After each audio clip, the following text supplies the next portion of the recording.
Why has the global agricultural system convinced producers to bankrupt themselves growing fragile, water-heavy corn for animal feed, when a specific hybrid grass can yield a mathematically staggering 200 tons of high-protein biomass per acre every single year? The commercial seed and chemical cartels actively ignore this supergrass because it is a sterile clone. You cannot patent it, you cannot sell seeds for it, and because it lives for 10 years from a single planting, it completely destroys the recurring revenue model of modern industrial farming. Corn and alfalfa, the twin pillars of industrial feed, are locked to a single, unforgiving schedule. Each year, the entire yield hinges on one harvest window. Miss it, and months of work vanish. Corn silage, pushed as the global standard, demands relentless input: high-priced hybrid seed, synthetic nitrogen, herbicides, diesel, and irrigation water. All of it for a crop that, at best, delivers 20 to 30 tons of green biomass per acre in a season. Alfalfa, for all its protein, is just as vulnerable: a few cuts per year, each one shaving down total output as the plant's energy reserves drain away. The biological ceiling is set by the plant's annual growth cycle. Once the stalks are chopped, the field is barren until next spring, leaving producers exposed to weather, pests, and market swings.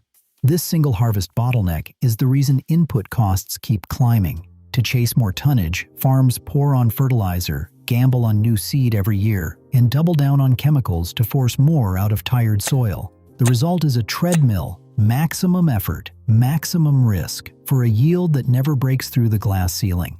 There's no room for error, no backup plan, and no escape from the input trap. In a quiet research station in Pakchong, Thailand, a new kind of grass was born. Dr. Krailas Kyothong, a livestock nutritionist with a knack for breaking rules, set out to push past the limits of ordinary forage. His approach was simple but radical: cross Napier grass, a robust African perennial, with pearl millet, a drought-hardened cereal from India. The result was Pakchong 1, a towering muscular hybrid that looks more like a crop out of science fiction than a typical pasture grass. Field notes from the first trials describe stalks rising well over 3 meters, with thick stems and leaves so broad they cast their own shade. Unlike the spindly, leaf-heavy Napier varieties, this hybrid grows upright and dense, forming a wall of green that is nearly impossible to flatten. The plant's height is not just for show. Each stem is packed with energy and structural carbohydrates, making it a prime candidate for ruminant feed and silage. But the real trick lies in its sterile nature. Pakchong 1 produces no viable seed. Every new field must be started from stem cuttings, a trait that guarantees genetic consistency year after year. Archival photos from the Department of Livestock Development show Dr. Kyothong standing beside stalks that dwarf him, a living testament to the power of hybridization. This physical foundation, part Napier, part millet, all ambition, sets the stage for a physiological engine that industrial feed crops simply cannot match. Photosynthesis is the engine room of any feed crop, but not all engines are built the same. Super Napier runs on the C4 pathway, a physiological upgrade that lets it outpace ordinary grasses by a wide margin. In the world of plant science, C4 means turbocharged CO2 capture. Specialized bundle sheath cells, known as Cran's anatomy, form a ring around the leaf veins, funneling carbon with ruthless efficiency. This design slashes photorespiration losses, especially when the sun is high and the air is hot. While C3 crops like alfalfa and ryegrass stall above 25 degrees Celsius, Super Napier's C4 system thrives, hitting photosynthetic rates up to 50% higher. Field measurements from Thailand clock vertical growth at 2 inches per day. Stalks shoot from waist-high to over 3 meters in just 60 days. The plant's rapid regrowth is not a fluke, it is a direct result of this high-octane metabolism. After each cut, new canopies form in weeks, not months, ready to restart the carbon pump. The result is a feed crop that does not just keep pace, it laps the competition, stacking ton after ton of fresh biomass through every growing cycle. For commercial producers, this is not theoretical biology. It is the math behind 200 tons per acre, season after season. The numbers behind Super Napier's headline yield are not marketing hype, they are basic arithmetic. Start with the regrowth cycle. Every 60 days, a single acre produces a wall of green, often topping 50 tons of fresh biomass per cut. Multiply that by 4 cycles in a year, and the total climbs to 200 tons of green matter per acre. Field logs from Thailand and Kenya document harvest after harvest, each one measured on certified weigh bridges and logged with moisture corrections. The math holds up across climates. 50 tons per cut times 4 equals 200. Even at the lower end, say 40 tons per cut, the annual tally still dwarfs corn or alfalfa. Most of that mass is water, but the dry matter yield stays strong, averaging 30 tons per acre per year. The spreadsheet is simple: harvest weights, moisture content, dry matter conversion, then sum across the season. No exotic variables, no magic. Perennial C4-powered grass that resets the clock every 2 months, stacking tonnage while annuals sit idle. The result is a feed engine that delivers in volume and consistency, with the math transparent and reproducible. For producers used to squeezing every last pound from a single harvest, this is a new arithmetic, one that makes the old input treadmill look obsolete. Protein is the lifeblood of any serious feed operation, and Super Napier doesn't just meet the bar, it clears it by a mile. Lab reports from Thailand and Kenya using standard Keldal analysis peg crude protein in the range of 14 to 18% on a dry matter basis. That's not a marketing number. It's a hard, reproducible result stamped and signed by independent nutritionists. In practical terms, this means each ton of dried Super Napier delivers as much usable protein as a premium alfalfa bale, but at a fraction of the input cost and with none of the annual replanting headaches. The consistency is striking. Cut after cut, year after year, the protein payload holds steady thanks to the plant's aggressive regrowth cycle and deep-rooted perennial engine. Nutritionists in the field confirm that this level of crude protein is more than enough to sustain milk production, muscle gain, and overall herd health, even when Super Napier forms the backbone of a ration. Unlike many grasses that fade as the season drags on, Super Napier maintains its nitrogen punch, slashing the need for expensive protein concentrates. For commercial producers, this is not just good news, it is a direct attack on the feed input treadmill, offering a stable, protein-rich homegrown source that does not play by the rules of the seed and chemical cartel. Fermentable energy is the currency of silage, and Super Napier stems are loaded with it. Water-soluble carbohydrates, those fast-acting plant sugars, make up 25 to 30% of the dry matter, a concentration that puts it in a league above most tropical forages. In the silage lab, a technician runs HPLC assays on fresh-cut samples. The chromatograms tell the story. Glucose, fructose, and sucrose peak high and sharp, confirming a sugar payload that rivals or even outpaces good corn. This matters at the clamp. When Super Napier is chopped and packed, those sugars fuel lactic acid bacteria, driving the pH down fast and locking in nutrients. Properly ensiled, the grass ferments cleanly, with low butyric acid and a stable profile that resists spoilage for months.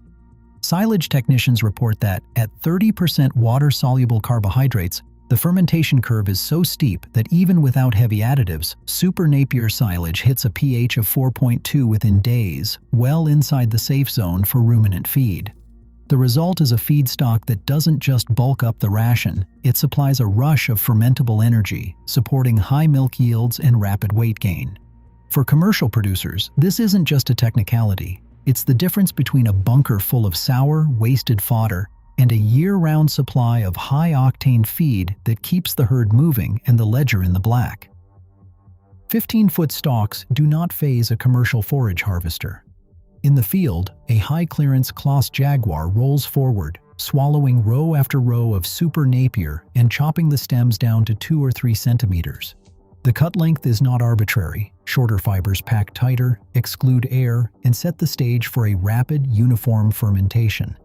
Operators monitor the flow, adjusting blades and feed rates to keep the chop consistent.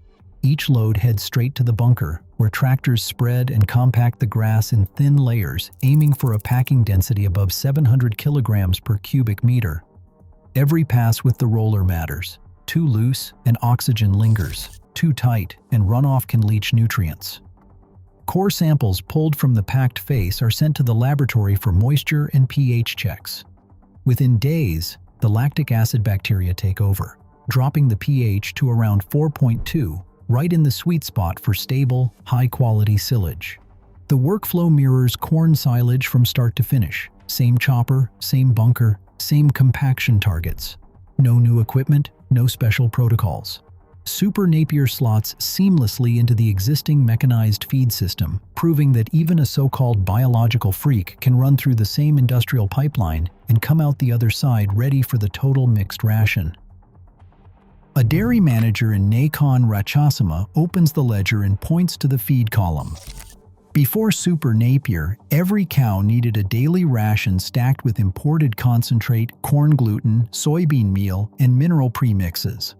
The bills ran high, and every price hike landed straight on the bottom line. Then came the cut-and-carry system. Instead of grazing, workers chop Super Napier at dawn, haul it in on flatbeds, and pack it into the feed troughs. The ration math changes overnight. By volume, up to 40% of the concentrate is replaced with fresh Super Napier silage. The cows don't just eat it, they thrive on it. Milk records show a steady output, with fat and protein holding firm. The cost per liter drops as the feed bill shrinks. The farm's own data spells it out. A 30% drop in feed costs and an extra liter of milk per cow per day, all while slashing reliance on outside suppliers. There is no patent, no seed subscription, no chemical contract, just a perennial backyard jungle that keeps coming back year after year. For this farm, Super Napier is not a side experiment. It is the new backbone of the ration, and the numbers don't lie. A nursery manager stands among rows of Super Napier, holding a bundle of thick green stems. There is no seed bag in sight, just stacks of cut stalks, each trimmed to about 30 centimeters.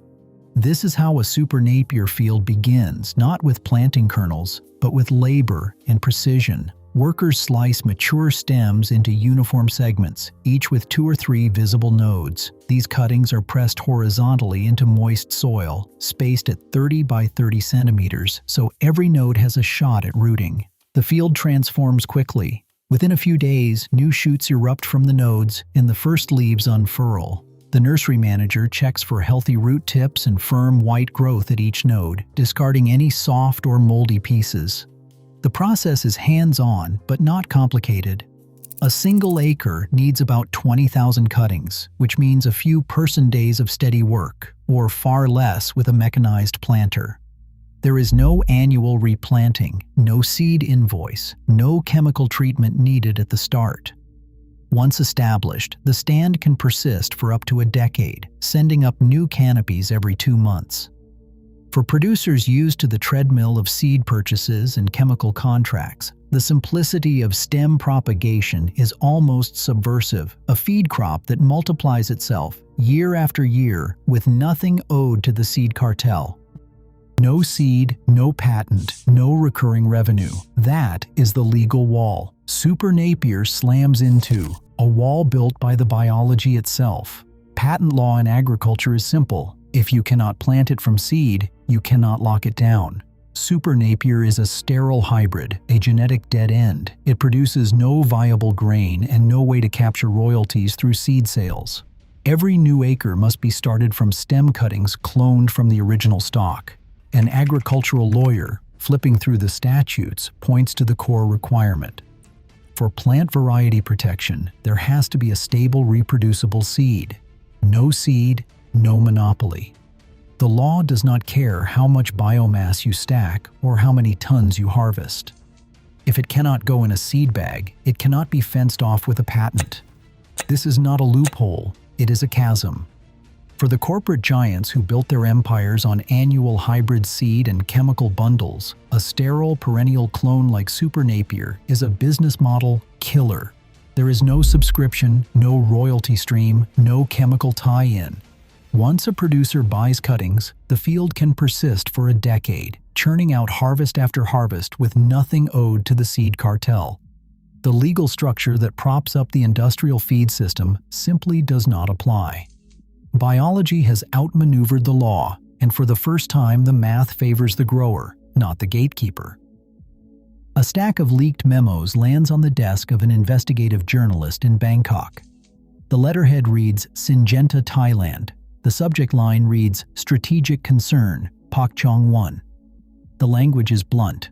Executives warn this sterile, perennial grass could erode market share for hybrid corn and associated agrochemicals. One document, stamped confidential, spells out the threat: no seed royalties, no chemical tie-ins, no recurring sales. Every acre of Super Napier grown is an acre lost to the input treadmill. A parallel file from BASF Southeast Asia outlines a response plan: push bundled corn hybrids, ramp up outreach to farmer cooperatives, and cast doubt on the reliability of unproven grasses. The memos do not mince words. Pak Chong 1 is labeled a disruptive technology, a direct attack on the core business model. The journalist flips through pages of internal charts tracking Super Napier's spread, red circles marking new plantings in Kenya and Sri Lanka. The tone is urgent, almost panicked. For the first time, a feed crop has slipped through the corporate net. No patent, no subscription, no leverage.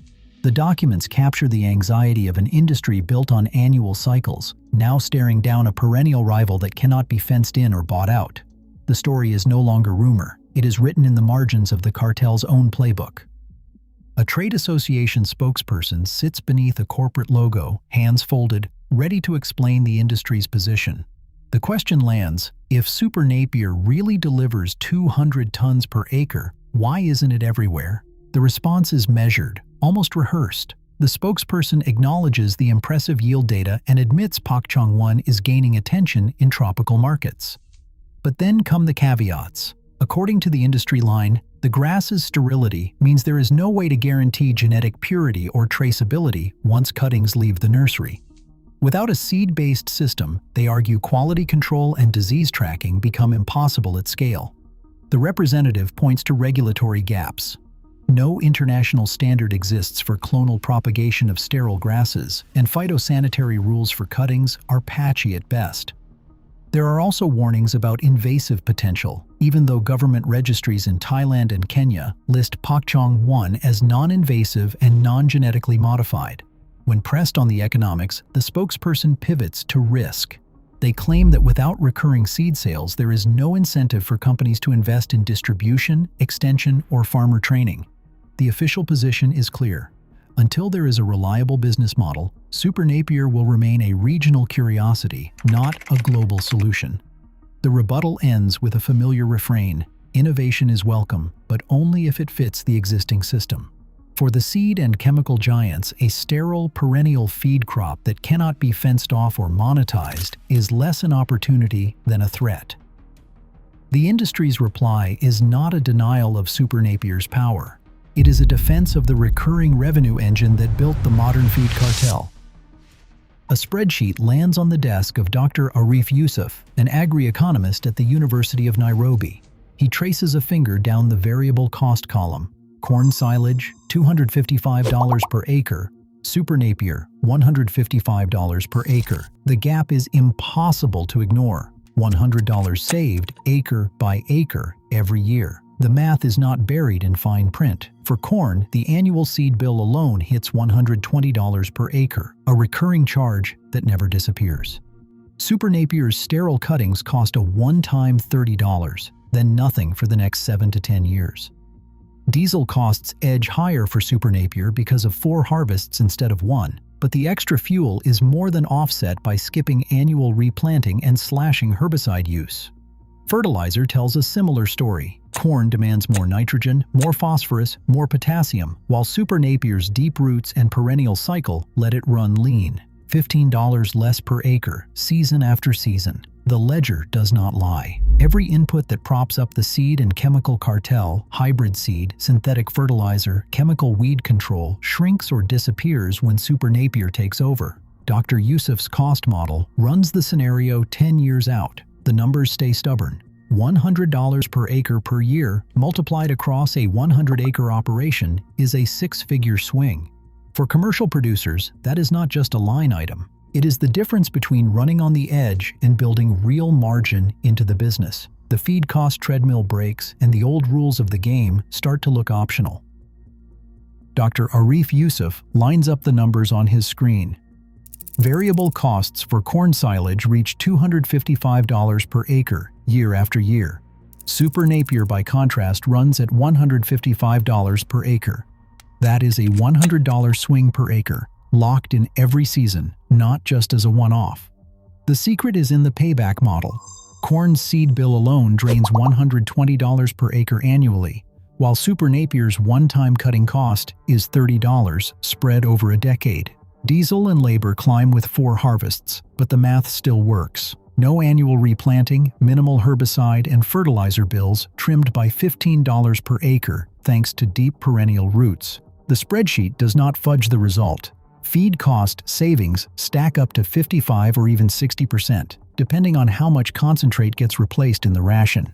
On a 100-acre operation, that is 6 figures back in the ledger. The break-even point lands fast, 2.5 years, sometimes less if concentrate prices spike. Once the field is established, the input treadmill grinds to a halt. No seed contracts, no chemical bundles, no royalty stream leaking out the back door. For the first time, a high-yield feed crop flips the profit horizon in favor of the grower. The numbers are not a sales pitch, they are a verdict. The old model is broken. Super Napier is the new math. A soil scientist kneels at the edge of a Super Napier stand and pushes a probe deep into the ground. The core comes up dark and dense, proof of a root system that reaches nearly 2 meters down. Each year, these roots deposit organic carbon, about 0.6 tons per hectare, according to the IPCC Tier 1 method. That is more than double what typical corn silage fields manage, and it does not stop after the first season. With every regrowth cycle, Super Napier pumps new carbon into the soil, building a bank account that pays out in structure, fertility, and resilience. A water agronomist runs evapotranspiration numbers from side-by-side trials in Bangladesh. The results are blunt. Super Napier needs just 450 millimeters of water per year, while corn silage demands 620 millimeters. That is a 25% drop, enough to keep fields green through dry spells that would cripple an annual crop. The secret is in the C4 photosynthetic engine. By concentrating carbon and slashing photorespiration, Super Napier keeps its stomata half closed, losing less water to the air. The perennial canopy shades the soil, cuts evaporation, and shrugs off short-term drought. On a commercial scale, that means fewer irrigation cycles, lower pumping costs, and a cushion against erratic rainfall. For producers, these numbers are not just academic. They are a direct challenge to the input treadmill. Every ton of carbon locked below ground and every millimeter of water saved is margin reclaimed from the seed and chemical cartel. In an industry addicted to fertilizer and irrigation, Super Napier's resource dividend is a quiet revolution, one that stacks up year after year, hidden just beneath the surface. A digester operator in Chiang Mai leans over a control panel, watching pressure gauges tick upward as chopped Super Napier cycles through the reactor. The numbers coming back from the lab are hard to ignore. Fresh-cut Super Napier loaded into the digester delivers a biochemical methane potential between 240 and 320 liters of methane per kilogram of volatile solids. That is not a back-of-the-envelope guess. It is the result of batch assays run at certified biochemical methane potential labs with replicated samples and oven-dried volatile solids checks. For operators used to wringing gas from corn silage or elephant grass, the difference is immediate. The sheer volume of feedstock, 200 tons per acre, year after year, means the digester never runs dry. Every load brings in a wall of fiber and sugar, and the fermentation curve stays strong through every cycle. Even with conservative conversion rates, a 5-acre stand can generate enough methane to run a milking parlor, power pumps, or feedback into the grid. The operator points to the feed hopper. No seed bill, no chemical tie-ins, just a steady supply of perennial biomass that keeps the system humming. In the world of on-farm energy, Super Napier is not just another feedstock, it is a disruptive force. stacking energy and feed value in the same acre and leaving the old input treadmill in the dust. A cold snap can erase years of progress in a single night. Super Napier may be a biological powerhouse, but its engine stalls below -3 degrees Celsius. Extension climatologists pull up world climb overlays, tracing the invisible fence that keeps this grass out of temperate zones. The frost line isn't just a number, it's a hard barrier. Below that threshold, leaf tips blacken, regrowth grinds to a halt, and whole stands can be lost before spring. The climate envelope is narrow. Minimum winter temperatures need to stay above 5 degrees Celsius, with at least 250 frost-free days per year. That rules out much of North America, Europe, and highland regions, no matter how tempting the yield figures look on paper. Suitability maps flash across Southeast Asia, South Asia, East Africa, and Central America, zones where the grass's C4 engine can run flat out year-round. In these regions, Super Napier isn't just viable, it's the safest bet for relentless tonnage. But the frost barrier is absolute. One planting in the wrong valley, one unexpected cold front, and the investment evaporates. For commercial producers, this isn't a minor detail. It's the difference between a feed engine that runs for a decade and a field that dies in its first winter. Understanding the climate fence is the first line of defense against costly mistakes, and the reason extension specialists insist on strict, data-driven site selection before a single cutting goes in the ground. A pest management specialist scrolls through GIS maps dotted with risk zones, stem borers in Bangladesh, leaf rust in Sri Lanka, and root rot flagged in humid valleys. The toolkit for Super Napier is not guesswork, it is a playbook built from field indices and satellite overlays. Suitability maps, updated with climate and pest pressure data, draw a clear boundary around where Pakchong 1 can thrive. In the safe zones, Southeast Asia, East Africa, Central America, the main threats are stem borers, especially Sesamia species, which can tunnel through stalks and sap regrowth. The protocol starts with scouting, weekly field walks, pheromone traps at canopy level, and a log of infestation scores. When stem borer indices cross the 20% threshold, the action plan kicks in. Release of trichogramma wasps, spot application of biological insecticides, and if needed, a one-off synthetic spray. Integrated pest management is not just a buzzword here, it is the difference between a stand that lasts a decade and one that collapses in a single season. The specialist points to a demonstration plot, alternating rows, record sheets pinned to posts, and a clear line where intervention kept the canopy standing tall. Leaf rust and root rot get similar treatment, fungicide thresholds, resistant cultivar rotation, and strict moisture management. Each risk is mapped, measured, and matched with a mitigation plan. For commercial producers, the message is blunt: do not plant blind. Use the toolkit, follow the protocol, and Super Napier's biological engine will keep running, while the old input treadmill grinds to a halt. A progressive farmer in Sri Lanka unfolds a laminated checklist on the tailgate of his pickup. The first line reads, "Frost-free zone, minimum winter temperature above 5 degrees Celsius." He walks the field, soil probe in hand, checking for depth, 2 meters, dark, crumbly, no standing water. Soil test results in hand, he applies 120 kilograms of nitrogen per hectare, split between planting and the regrowth window, plus 60 kilograms of phosphate and 40 kilograms of potash. Certified stem cuttings arrive in bundles, each trimmed to 30 centimeters with 2 healthy nodes. Workers press them into moist soil at 30 by 30 centimeter spacing, about 20,000 cuttings per acre. A mechanized planter knocks the job out in hours, but manual labor works too, just slower. The establishment phase is 90 days, steady irrigation, weekly height checks, and a starter dose of nitrogen at day 45. At harvest, stalks are cut 10 centimeters above the ground, weighed, and sampled for moisture. Every 60 days, the cycle repeats. Cut, weigh, fertilize, irrigate, log the data. 4 cuts a year, each logged in a mobile app with yield, date, and dry matter content exported straight to a spreadsheet. The farmer keeps a list of regional contacts: Department of Agriculture in Thailand, CalRO in Kenya, the Forage Research Unit in Sri Lanka. For anyone ready to break the input cycle, the blueprint is simple. Follow the checklist, track the numbers, and let the perennial engine do the work. For producers ready to break free from the treadmill, the next step is simple. Get cuttings, plant, and reclaim control. Certified nurseries across Thailand, Kenya, Sri Lanka, and Uganda supply Super Napier stem cuttings, no seed bags, no contracts, just bundles of living stems ready to root. The Department of Agriculture's Plant Breeding Center in Thailand, Calro in Kenya, the Forage Research Unit in Sri Lanka, and Naro in Uganda all maintain propagation programs and can provide material use permits and phytosanitary certificates for import.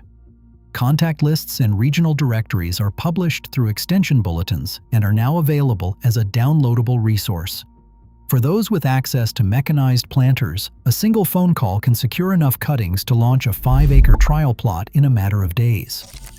For smaller producers, local nurseries and demonstration farms offer starter bundles and technical guidance.